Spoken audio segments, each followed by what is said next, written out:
참 예민한 말일 수도 있는데요. 자존심이라고 하는 말, 자존심. 평범하면서도 예민하면서도 늘 우리 주변에 있는 말이 자존심이라고 하는 말입니다.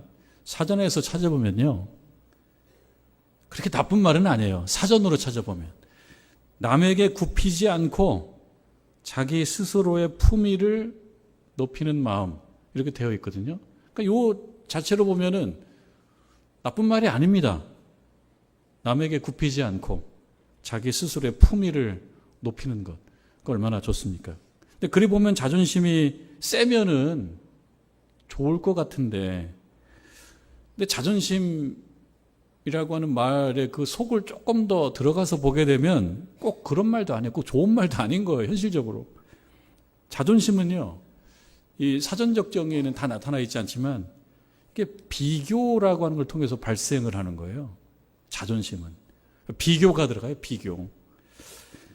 그래서 누구를 통해서 내가 낮아지면, 누구를 통해서 그 사람보다 내가 낮아지면 자존심이 상해요. 자존심이 상하게 되면 꼭 이성적으로만 활동하지는 않습니다. 자존심이 상하면 감정적으로 행동할 때가 많습니다. 누구를 통해서 그가 의도했든지 의도하지 않았든지, 꼭 의도하지 않아도 괜찮아요. 누구를 통해서 내가 높아지게 되면 좋을 것 같은데요. 품위가 높아지기보다는 좀 우쭐해집니다. 그래서 이 자존심이라고 하는 말은 항상 우리 마음에서 발생하는 건데 잘 체크를 할 필요가 있습니다. 얘가 너무 세지지 않게, 얘가 너무 약해지지 않게. 자존심이라고 하는 말이 갈등하고 연관이 많이 있기 때문에 잘 체크를 늘 해야 됩니다. 자존심은 누구보다 내가 높으냐, 누구보다 내가 낮으냐, 누구를 통해서 내가 높아짐을 스스로 경험하느냐, 아니면 어떤 사람 때문에 그가 의도하지 않았어도 내가 이렇게 낮아지느냐, 여기와 관련이 많이 있는데요. 예수님의 제자들도 이 문제로부터 자유롭지 못했습니다. 여러분 잘 아시다시피 예수님의 제자들도 누가 큰 거야? 이 어떤 논란은 계속 있어 왔던 것 같아요. 예수님의 제자들도 이 제자가 큰 거야? 이 제자가 큰 거야? 누가 더 큰 거야? 예수님의 제자들에게도 이러한 문제가 있었다면 우리들에게는 말할 것도 없어요. 우리들에게도 중요한 주제입니다. 누가 나를 작게 만들면, 누가 나를 작게 만들면. 근데 이 작게 만드는 것이 누군가가 그 의지가 없어도 문제가 될 건 없어요. 누가 의지가 없어도 누군가가 나를 작게 만들려고 하지 않아도 내가 작아질 수가 있거든요. 그러니까 누군가를 통해서 내가 작아지게 되면 자존심이 상하게 되고 또 발끈하게 되고, 그러는 당신은, 이런 말이 나오죠. 지적이라든지 또는 나를 낮게 만드는 것을 잘 받아내지를 못하는 거예요. 그때는 이제 자기 방어 기제가 작동을 합니다. 내가 갖고 있는 모든 지식과 경험과 내 정서를 동원해서 반격하죠. 내가 너보다 작지 않다고. 내가 작지 않다고 당신보다. 반격을 합니다. 그것을 확인하는 지점까지 진격을 합니다. 그 지점에서 자신이 크다는 것을 확인하죠. 내가 진격을 해서 어떤 지점에 도달했다. 그러면 그 지점에서 그렇지, 내가 당신보다 작지 않지라고 하는 것을 확인한단 말이죠. 근데 내가 확인하는 그 지점이 참 역설적이게도 하나님께서는 아니야, 이 녀석아. 너 좁쌀 같아. 그렇게 생각하는 지점이 됩니다. 나는 내가 거기서 내 자존심을 확인하는 지점, 내가 작지 않다는 것을 확인하는 지점으로 나는 생각하는데 바로 그 지점이 하나님이 볼 때는 너는 아직 작아. 이렇게 확인하는 지점이 되는 참 역설적인 지점이라고 하는 것입니다. 그리 생각해 보니까 예수님의 말씀이 떠올라요. 마태복음 18장에 나오는 말씀이 떠오르는데요. 마태복음 18장 1절 이후의 말씀을 보게 되면 제자들이 예수님께 어떤 질문을 합니다. 뭐라고 질문하냐면 천국에서 누가 큽니까? 이런 질문을 해요. 이것도 크고 작고의 문제에 관심이 많아요. 제자들이. 누가 더 크죠? 여러분들 생각은 어떻습니까? 천국에서는 어떤 사람이 클 것 같습니까? 조금 달리 표현해서 하나님께서는 어떤 사람을 크다라고 보실 것 같습니까? 예수님의 대답이 궁금하지 않습니까? 그 질문을 받은 예수님께서 대답을 하시는 거예요. 어린아이를 앞에 세우고 이렇게 말씀하시죠. 누구든지 이 어린아이와 같이 자기를 낮추지 않으면 안 된다. 자기를 낮추는 사람이 천국에서 큰 자다. 이 어린아이와 같이 자기를 낮추는 사람이 천국에서 큰 자다. 그러니까 예수님께서 크고 작음에 대해서 정의를 내려주시는 거예요. 누가 더 크냐면 자기를 낮추는 사람이 크다. 근데 현실적으로 우리가 살아가다 보면 낮추는 게 어려운 거예요. 여러분 스스로 한번 생각해 볼 때 어떻습니까? 자기를 낮추십니까? 아니면 높이십니까? 천국에서 큰 자는 자기를 낮추는 자인데 내가 낮춤을 당하는 것을 잘 못 견뎌 할 때는 내가 천국에서 본다 그러면 천국적 시각으로 보면은 작은 자구나. 이거를 확인하는 것이 지혜다라고 하는 것입니다. 그렇습니다. 자기를 낮추는 사람이 큰 자예요. 근데 이 말은 달리 얘기하면 뭐냐면 자기를 낮추는 거가 어렵다는 말이죠. 자기를 낮추는 자가 천국에서 큰 자다라고 하는 말씀은 자기 낮추는 것이 생각보다 어렵구나라고 하는 거예요. 말로는 우리가 이 얘기를 얼마든지 나누는 겁니다. 말로는.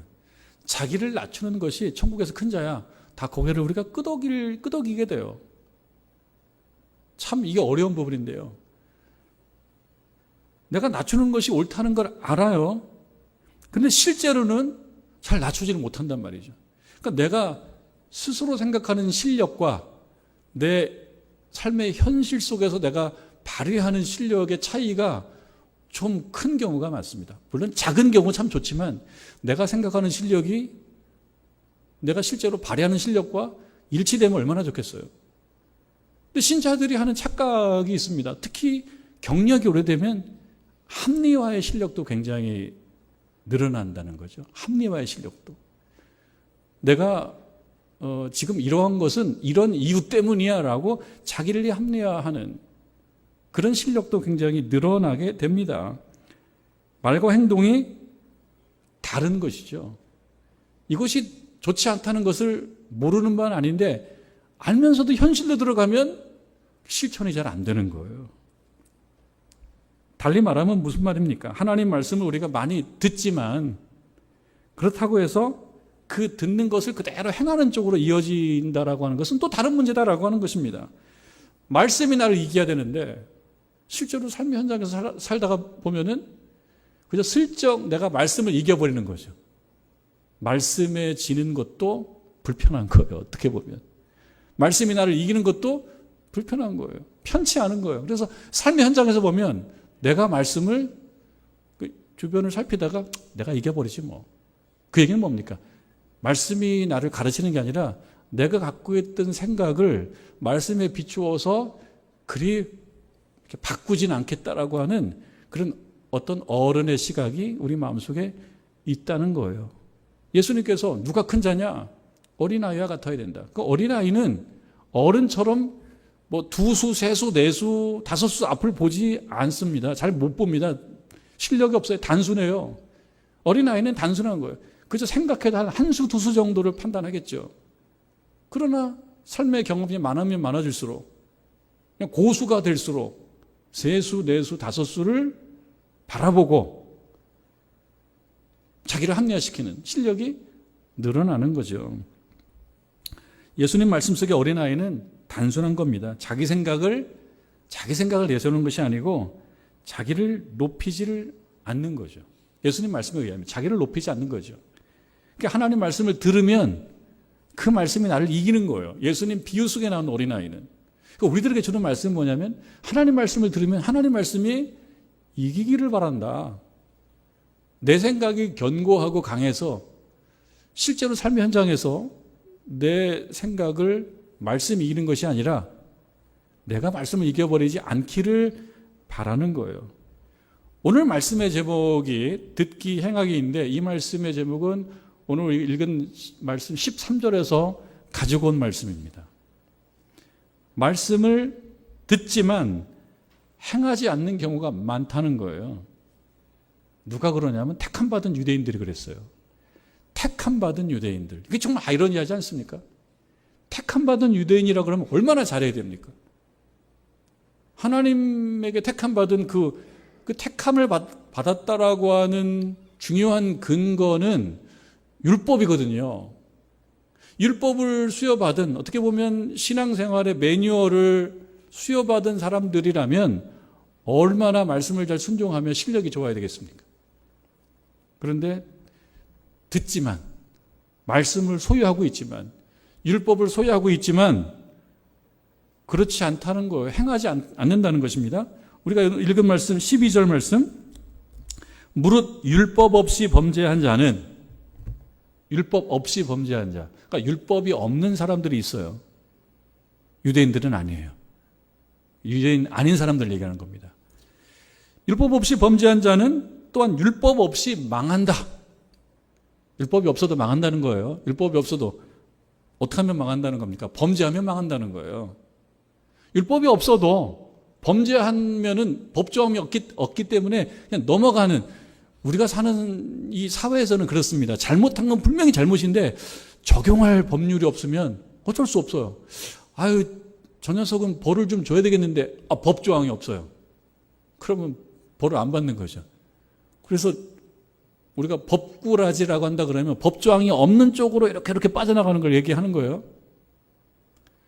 우리 사회는 그렇습니다. 근데 하나님께서는 뭐라고 말씀하시냐면 율법이 없어도 범죄를 하면 하나님이 볼 때 범죄하면 망한다는 겁니다. 자, 그럼 그 다음에 뭐가 나오냐면 무릇 율법이 있고 범죄한 자. 율법이 있고 어떤 사람들 얘기합니까? 유대인들이죠, 유대인들. 유대인들은 율법이 있는 거예요. 오래전에 율법을 수여받은 거예요. 율법이 있고 범죄한 자는 어떻게 된다는 것입니까? 율법으로 말미암아. 율법이 있어요, 율법. 딱 도망갈 수 없는 율법이 딱 있어요. 율법으로 말미암아 여기 뭐라고 나옵니까? 심판을 받으리라.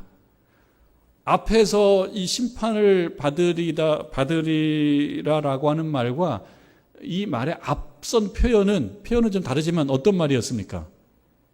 이 심판을 받는다라고 하는 말과 어떤 조응하는 그 앞부분에 있는 말. 율법이 없는 사람은 율법 없이 어떻게 한다 그랬어요? 망한다. 범죄하면. 율법이 있는 자가 범죄하면 율법으로 말미암아 망한다. 그런데 오늘 말씀의 표현은 심판을 받는다. 그러니까 심판을 받는다라고 하는 말은 달리 말하면 망한다라고 하는 말입니다. 망한다라고 하는 말을 또 달리 표현하면 벌 받는다는 겁니다. 어떤 사람이 벌 받는다는 거예요? 말씀을 알고 있든 모르고 있든 이거가 아니고, 말씀을 알고 있든 모르고 있든 말씀을 들었든 안 들었든 이것이 아니고 행하지 않는 자, 그러니까 범죄한 자예요. 범죄한 자. 하나님께서 원하시는 그 기준에서 벗어난 자, 그 자는 망한다는 거예요. 그러니까 우리가 중요한 건 뭡니까? 하나님은 뭘 좋아하시는 거야? 여러분, 그게 중요한 거 아니겠어요? 하나님은 뭘 좋아하시는 거고, 하나님은 이 시점에서 어떤 생각을 갖고 계시는 거야? 그게 중요해요. 지혜로운 사람은 그걸 아는 거예요. 이 시점에서, 여기에서 하나님 생각은 뭐지? 여러분, 그걸 알려고 하셔야 돼요. 여러분, 예배 드리면서, 설교를 들으면서 뭘 알려고 하셔야 되냐면, 하나님은 요 상황, 요 지점, 이 시점에서 하나님 생각은 뭐지? 이거 모르면은 어떻게 된다는 겁니까? 자칫 망한다는 거죠. 심판받을 수 있다는 거죠. 오래 신앙생활 했든 오래 신앙생활 하지 않았든, 말씀을 많이 알고 있든 말씀을 많이 모르고 있든, 태어날 때부터 모태 신앙인이든 아니면 새신자든 똑같다는 거예요. 어떤 기준을 적용한다는 겁니까? 하나님 뜻에 부합하는 자는 안 망하고 하나님 뜻에 부합하지 않는 자는 망한다라고 하는 것이거든요. 율법을 가지고 있든 안 가지고 있든, 3대, 4대 집안의 자녀이든 아니면 초신자든 구별하지 않겠다라고 하는 말입니다. 제자들을 향해서 예수님께서 하신 말씀이 바로 그거 아니겠습니까? 크다고 생각하는 어른들, 누가 크냐? 자기를 낮추는 자가 큰 자다. 그런데 자기를 낮추지 않는 사람들이 있어요. 크다고 생각해요. 유대인들이 그랬어요. 유대인들이. 종교적으로는 체급이 굉장히 높아요. 스스로 생각할 때 종교적으로는. 유대인들, 그리고 오늘날로 얘기하면은 신앙의 연조가 좀 깊다라고 할까요? 어떤 교회의 경험이 많다고 할까요? 이런 경우 새겨 들으시오라는 뜻입니다. 유대인들 새겨 들으시오. 오늘날 얘기하면 신자들이여 새겨 들으시오. 바로 그것입니다. 그렇다면 이 말씀은 우리들에게 하시는 말씀인 거죠. 그리고 오늘 바울을 통한 하나님의 말씀이 바로 그거다 이거예요. 그건 뭡니까? 듣기만 하지 말고 행하라. 듣기만 들었는데, 들었으면 말씀이 나를 이겨야 되는데 말씀이 나를 이기니까 불편해요. 그래서 안 이기는 척합니다. 내가 말씀을 이겨버리게 되는 것이요. 그러니까 사실 여기까지만 들어도 참 불편한 말씀인 건 맞습니다. 불편해요. 말씀을 듣기만 하고 행하지 않는 자, 그러지 말고 듣고 행하라 라고 하는 이 말 자체가 우리가 슬쩍슬쩍 넘어가는 것들이거든요. 얼마나 많이 말씀을 듣습니까? 우리가 들은 말씀이 얼마나 많습니까? 모르지 않아요. 알아요. 그런데 말씀을 듣고 행하지 않는 것도 일단 관행이 돼버렸어요. 관행이. 그러니까 이 부분을 지적하고 드러내버리고 폭로하니까 불편하지요. 넘어가주면 좋을 부분을 직격을 하고 있기 때문에 그래요. 직격하는 것입니다. 그리고 듣기만 하고 행하지 않음이라고 하는 이 주제를 심판이라고 하는, 망함이라고 하는 것과 연관시키고 있으니까 이게 또 무게감이 있습니다. 유대인의 경우라면 정말 말씀드린 것처럼 미리 매뉴얼을 받았어요. 이 매뉴얼을 사용해 왔어요. 이 자체가 벌써 차별 같아요. 차별. 유대인들은 유리한 거 아니냐고. 왜냐하면 하나님께서 이 유대인들은 옛날에 율법을 주셨기 때문에 정말 보다 더 잘 살 수 있는 어떤 기회를 주셔서 출발선상에서 벌써 공평하지 않은 것이 아니냐라고 얘기할 수가 있단 말이죠. 그러나 현실은 뭐냐면 유대인들이 성공하지 못했다, 잘 하지 못했다라고 하는 평가를 이미 받았어요. 그러니까 유대인들은 율법을 받고 있기 때문에 뭔가 좀 유리하고 심판을 안 받는, 의로워지는데 유리한 사람들이니까 우리 참 불공평합니다. 이방인 입장에서. 이렇게 얘기하고 싶은데 그게 아니라는 거예요. 이미 유대인들은 율법을 가지고 있으면서 그대로 실천하지 못했기 때문에 너희들 잘못이야 라고 평가를 받았어요. 결코 유리하지 않다는 거예요. 마찬가지로 율법을 소유하지 못한 이방인들은 불리하냐? 불리하지 않다는 거예요. 왜냐? 하나님은 가지지 않은 것이 심판에 영향을 미치는 그런 구조를 설계한 게 아니에요. 하나님은 가진 것을 주목하시는 거예요. 그 가진 것을 활용해서 어떻게 행했나라고 하는 것을 보시겠다라고 하는 것입니다. 그 운동 중에 이렇게 복싱이나 레슬링이나 뭐 유도나 이런 운동들이 있어요. 1대1로 겨루는. 근데 이런 운동들은 체급이 있습니다. 체급이. 그 몸무게가 다른 사람들을 붙이지 않아요. 체중을 맞춰요. 체중을. 왜냐하면 체중을 맞추지 않은 것 자체가 불공평해요. 100kg 되는 사람과 뭐 50kg 되는 사람을 붙일 수가 없어요. 그래서 체급이라는 게 있습니다. 체급. 체급 내에서 제일 잘하는 사람이 챔피언이에요. 체급 내에서 제일 잘하면 챔피언입니다. 그러면 체급이 다른 사람들하고 체급이 다른 사람들끼리 서로 비교할 수 있을까? 비교는 못 하는데 오늘날 보면은 비교를 합니다. 그래서 P 그리고 한 아랍의 숫자로 4, P4P라고 하는 말을 써요. 파운드 4 파운드라고 하는 말인데 이거를 일종의 계량화시킵니다. 계량화시켜서 점수를 매기는 거죠. 말하자면 체급 없이 누가 실력이 제일 좋으냐. 그걸로 해서 순위를 매겨서 P4P라고 하는 걸 봤을 때 누가 제일 잘하냐.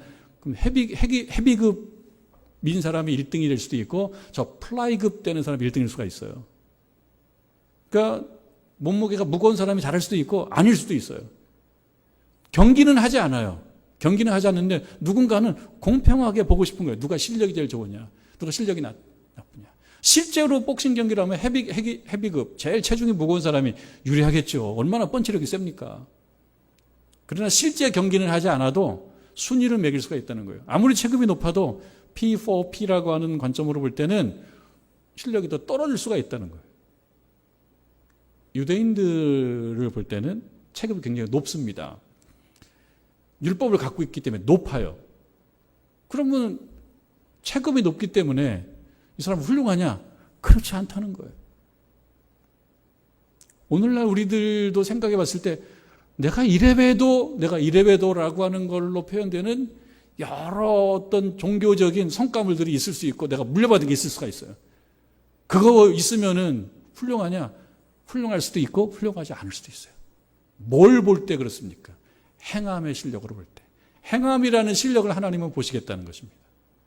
많이 알고 있고 들어왔고 머릿속에 알고 있는 것이 많고 율법을 많이 소유해 있고 이야기할 거리가 많은 사람이 실력이 있다라고 하는 것이 아니라 율법이 있는 사람은 율법이 있는 대로, 없는 사람은 없는 대로 하나님은 평가하시겠다라고 하는 것입니다. 율법을 소유한 유대인의 경우는 율법에 따라 심판을 받는다는 것, 그건 율법을 소유했다는 사실, 율법을 소유했다는 사실이 중요한 게 아니라 그 율법의 요구를 실행을 했느냐 실행하지 않았느냐, 그것이 중요하다는 거예요. 율법을 소유하지 않은 이방인은 어떤가? 율법을 소유하지 않았어요. 그 이방인들은 어떤가? 유대인이 소유한 율법 조항의 요구는 없어요. 왜냐? 율법을 알지 못하니까요. 모르는데 어떻게 합니까? 모르는데. 율법을 몰라요. 전수받지 않았어요. 그 사람들은 어떻게 평가할 것이냐?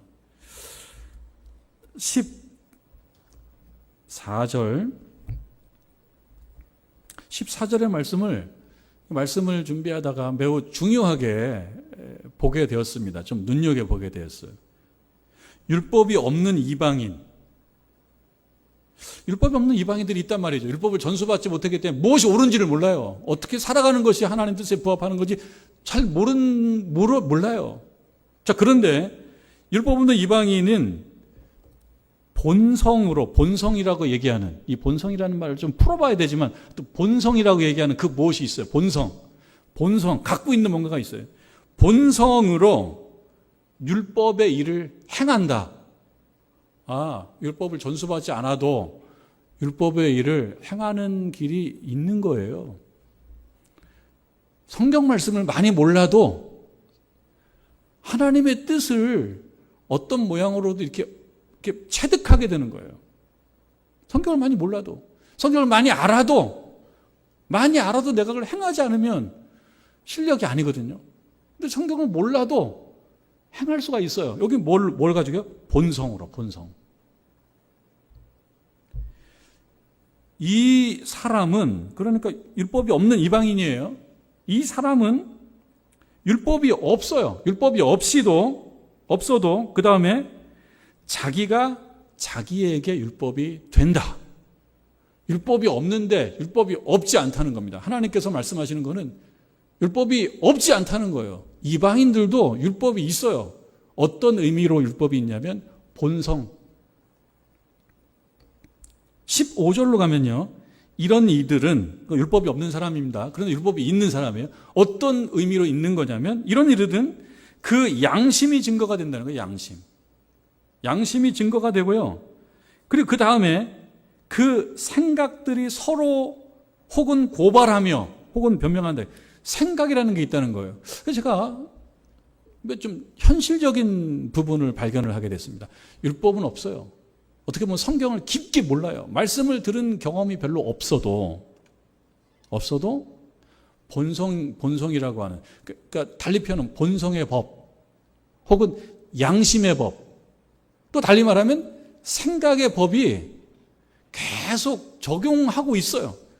무시할 뿐이에요. 좀 몰라도 그게 있어요. 문제는 그거가 작동하지 않도록 자꾸 녹슬게 만드는 게 문제지, 작동한다는 거예요. 그러니까 우리들 모두에게는 무슨 법이 있다는 겁니까? 본성의 법, 양심의 법, 생각의 법, 그런 것들이 있습니다. 그것을 따라가야지만이 하나님께 칭찬받고 그것을 따라가야지만이 상을 받는 거예요. 그렇지 않으면 벌을 받는 것입니다. 우리에게 있어서 중요한 것이 무엇입니까? 본성의 법, 양심의 법, 생각의 법, 일종의 율법이에요. 일종의 율법. 부정적 의미의 형식적인 것이 아니라 일종의 율법, 곧 하나님의 생각이에요. 우리 마음속에 양심이라는 방법으로, 양심이라는 어떤 형식으로, 혹은 생각이라고 하는 형식으로 하나님께서 하나님이 어떤 생각을 갖고 계신지를 알려주신다는 거죠. 여러분 살아가시면서 이 예배를 드리면서도 바로 그런 걸 느끼지 않습니까? 예배를 드리면서도 하나님 생각이 그거였구나. 하나님 생각이 이거였어? 그럼 그것이 뭐가 됩니까? 내 양심의 율법이 되고 내 생각의 율법이 됩니다. 나는 그것을 따라가야 돼요. 그런데 우리에게 좀 더 교훈이 있습니다. 무슨 교훈입니까? 이 법은 하나님 앞에서 멀어질수록 그 율법의 글자 크기가 자꾸 작아집니다. 하나님 앞에서 멀어진다는 건 무슨 뜻입니까? 현실적으로 뭡니까? 현실적으로 교회 잘 안 나오면 그러는 거예요. 현실적으로 교회를 잘 안 나오게 되면 듣지를 않게 되죠. 영적 자극을 받지 못하게 됩니다. 예배의 자리에 못 나오게 되면. 교회를 잘 못 나오게 되면. 예배의 자리에 나오면, 교회에 나오게 되면 영적 자극을 받게 돼요. 그리고 그 양심의 법, 생각의 법의 그 글씨가 커져요. 도망갈 수가 없어요. 그럼 하나님의 뜻을 따라가게 돼 있어요. 하나님의 뜻을 따라가야지만이 심판에서 멀어지고 하나님께 복을 받는 겁니다. 여러분 이 시간에도 하나님께서 여러분 마음속에 내 뜻은 이거야, 내 생각은 이거야 라고 말씀을 하십니다. 그것을 듣고 내가 실천하고 따라갈 것은 바로 이 조항이로구나. 그렇지 않고 멀어지게 되면 자꾸 안 보여요. 그래서 우리가 감각적으로 혹은 좀 얕게 생각하면 그래 내가 하나님 말씀을 너무 자주 들으면 내가 하나님 뜻을 너무 잘 알면 그거 힘들지. 현실적으로 여러분 그렇지 않습니까? 하나님 뜻을 너무 잘 알아버려요.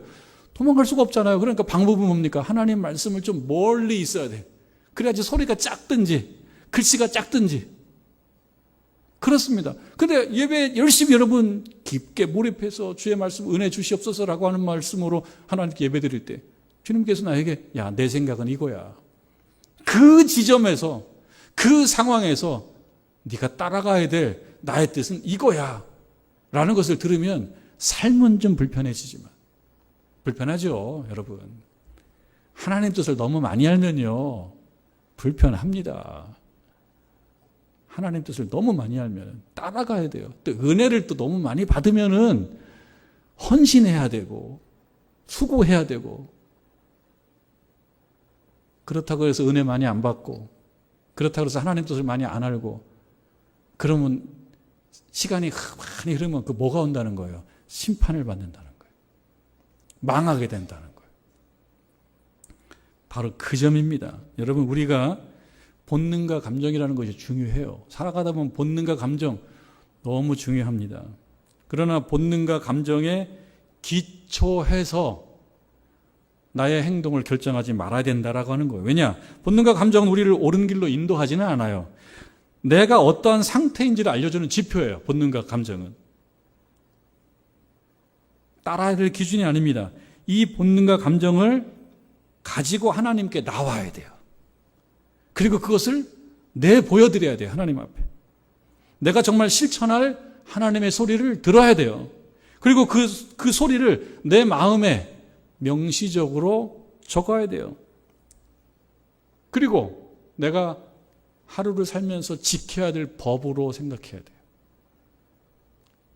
새벽 기도 나와서 설교 마치고 뒤에 자리에 제가 앉습니다. 그럼 앉아서 중얼중얼 제가 기도를 합니다. 제 마음의 상태를 하나님께 드러냅니다. 내 상황도 말씀드리고 내 감정도 얘기합니다. 내가 어느 부분에서 화가 나 있고 어느 부분에서 섭섭하고 어느 부분에서 억울하고 어느 부분에서 좀 불행하게 느끼고 어느 부분에서 그걸 하나님께 말씀을 드려요. 내 생각이에요. 내 생각. 내 생각을 쭉 말씀드려요. 근데 참 신기하게도 말씀을 드리다 보면 다른 생각들이 들어와요. 다른 생각들이. 내가 몰랐던 것들이 이렇게 수면 위로 올라와요. 야, 그 상황은 네가 그렇게 느껴야 되는 게 아니야. 그게 들어와요. 신기해요. 정화되는 걸 경험해요. 은혜 받는 거죠. 기도는 그런 의미에서 의미가 있는 것입니다. 기도는 내가 하나님께 다 말하고 끝나는 것이 아닙니다. 하나님의 말씀을 듣는 것입니다. 그러는 중에 내 생각을 교정을 받고요. 내가 몰랐던 내 안에 어떠한 중요한 어떤 기둥, 그것을 알아차리게 됩니다. 그래서 여러분들 기도하시는 거예요. 그래서 기도해야 할 이유가 바로 그겁니다. 하나님의 뜻을 알게 돼요. 기도하셔야지. 여러분 집회에 나와서 말씀 듣고 집회 시간에 기도하고 또 새벽에 기도하고 여러분 시간 정해 기도하는 이유가 바로 그것입니다. 내 말씀하다 내가 모르는 내 상태를 알게 됩니다. 그리고 하나님의 뜻을 내가 알게 됩니다. 그리고 본성, 양심, 생각이라고 표현할 수 있는 일종의 율법을 받는 거예요. 그리고 그 율법을 가지고 하루를 사는 것입니다. 최근에 딸아이하고 제가 대화를 좀 하다가 이런 얘기를 내가 했다는 기억이 어제 말씀을 준비하면서 생각이 났습니다. 제가 그렇게 얘기했어요. 딸아이한테. 날 때 가지고 나온 대로 살지 말고 가지고 온 것에 해야 할 것을 얹어서 살아야 된다. 그런 얘기를 해줬어요. 조금 복잡하고 어려운가요? 우리가 날 때 갖고 온 본성이 있어요. 날 때 가지고 온 바탕이 있어요. 그게 하나의 명분이 될 수 있어요. 나는 원래 이런 사람이야. 나는 원래 이런 사람이니까 이렇게 사는 거가 뭐가 문제야 라고 얘기할 수 있습니다. 아니, 나는 원래 그렇게 만들어진 거라고. 내 의지와 상관없이. 날 때 가지고 온 거, 그것도 매우 중요하더라고요. 제가 보면 매우 중요하더라고요. 바탕이라고 하는 것이 원래 워낙 좀 좋은 모습이 있는 분들이 좀 있어요. 그러나 그렇지 않더라도 우리가 살아가면서 만나고 듣고 깨닫고 고민하고 갈등하면서 알게 된 것들이 있습니다. 그 알게 된 것이 무엇입니까? 아, 내가 해야 할 것. 그게 내가 편하지는 않아요. 편하지는 않지만 살아가다가 내가 깨닫는 거예요. 아, 이렇게 해야 되는 거로구나. 그것이 편하지는 않지만 왜? 내가 날 때 그것이 없었기 때문에 태어나면서 그것이 편하지는 않아요. 그런데 알게 돼요. 예배를 드리면서 기도를 하면서 만나면서 읽으면서 묵상하면서 알게 됩니다. 아, 나는 이렇게 해야 되는 거로구나. 그러면 날 때 가지고 나온 대로 살아가는 것만으로는 불충분하고 충분하지 않고 내가 그런 과정을 통해서 해야 할 것, 그 알게 된 것을 얹어서 살아가야 된다. 여러분, 교회는 참 좋은 곳입니다. 많이 가르쳐 줍니다. 여러분, 많이 배웁니다. 교회에서. 예수님 말씀도 배우고 교훈도 배우고. 오늘도 말씀을 통해서 여러분 배웁니다. 근데 우리가 착각, 함정에 빠지지 않아야 되는 것은 뭐냐면 들어서 알고 있는 것이 내 실력이라고 생각하면 큰 오산이다. 이게 핵심이에요. 들어서 알고 있는 것이 내 실력이다? 아니에요. 오늘 말씀은 뭘 얘기합니까? 들어서 알고 있는 거를 행했는지 아는지를 가지고 추적해서 내가 그것을 따질 거지 알고 있는 거가 실력은 아니다. 그 지점을 얘기해 주고 있습니다. 듣기만 하지 말고 배운 대로 행하라. 여러분 아멘입니까? 듣기만 하지 말고 듣고 배운 대로 행하시는 성도 되시기를 주님의 이름으로 축원합니다.